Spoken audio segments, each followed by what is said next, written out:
आपका बाप भी इमरान खान को डिस्क्वालीफाई नहीं कर सकता। आप इमरान खान को सीन से हटाएं और फिर मुझे आप इस्लामाबाद से निकल के दिखाएं। आप अपनी हैसियत और औकात के मुताबिक बात करें। हम आपका बहुत लिहाज कर रहे हैं।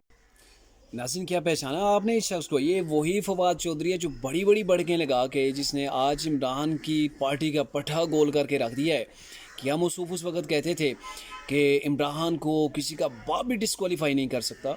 आप इमरान को सीन से हटा के देखें, आप इस्लामाबाद से बाहर नहीं निकल पाएंगे। यही वो लोग थे इमरान खान के साथ जो असल में दुश्मनी निभा रहे थे, पार्टी के अंदर रहकर पार्टी के अंदर से खा पी के और पार्टी के अंदर ही मशहूरी हासिल करने के बाद वो इमरान खान की जड़ें कैसे काटते रहे।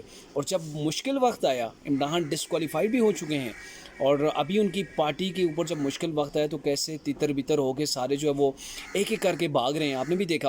और ये फवाद चौधरी साहब आपको कहीं नज़र नहीं आ रहे हैं। आराम से मैं कुछ अरसा के लिए सियासत से रेस्ट हासिल करना चाहता हूँ, इसलिए मैं तरीके इंसाफ को छोड़ के जा रहा हूँ। अरे भाई, क्या ज़रूरत थी बड़े बड़े दावे करने की जब आप 8 दिन की जेल नहीं काट सके? आपका ये आलम है, आप दूसरों को जेलों में डालते रहे, खुद आपने जेलें नहीं काटी हैं और 8 दिन की जेल आपके उन दावों के ऊपर बारी हो गई।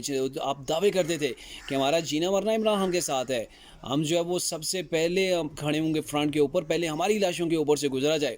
और आप ये दावा करते थे कि इमरान खान हमारी रेड लाइन है।